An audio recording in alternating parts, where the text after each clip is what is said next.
Halo semuanya, perkenalkan saya Ali Maulana dari PTNB dengan NIM 250306116. Di sini saya akan menjelaskan fungsi dari sistem pencernaan pada hewan ternak unggas. Yang pertama, kafum oris. Kafum oris berfungsi sebagai tempat pertama masuknya pakan ke dalam tubuh dan sebagai tempat pelunakan pakan dengan kelenjar halifa. Biasanya di kelenjar saliva itu terdapat enzim amilase yang berfungsi untuk memecah karbohidrat atau pati menjadi gula sederhana seperti glukosa. Lalu masuk ke esofagus. Esofagus berfungsi untuk menyambungkan kafum oris dengan tembolok. Selanjutnya tembolok berfungsi sebagai tempat penyimpanan pakan sementara sebelum masuk ke proventriculus. Selanjutnya di proventriculus, biasanya proventriculus ini disebut sebagai tempat pencernaan secara kimiawi dan enzim. Terdapat dua enzim, yaitu enzim HCl dan enzim pepsin. Pepsin berfungsi sebagai pemecah protein menjadi peptida dan HCl berfungsi untuk mengaktifkan pepsin.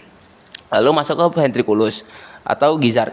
Di ventriculus ini biasanya terjadi pencernaan secara mekanisme dengan bantuan grid atau batu-batu kecil.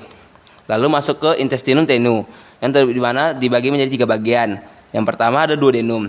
Di duodenum ini terdapat 2 organ tambahan, yaitu pankreas dan hati. Di duodenum terdapat 3 enzim, yaitu tripsin, amilase, dan lipase. Tripsin berfungsi untuk memecah protein, amilase memecah karbohidrat atau pati, dan lipase memecah lemak. Lalu masuk ke jejunum. Jejunum tempat penyerapan nutrisi utama seperti mineral, vitamin, asam amino, dan asam lemak. Yang terakhir yaitu ileum. Ileum berfungsi sebagai tempat penyerapan nutrisi yang tidak terserap pada duodenum dan jejunum. Selanjutnya masuk ke seka.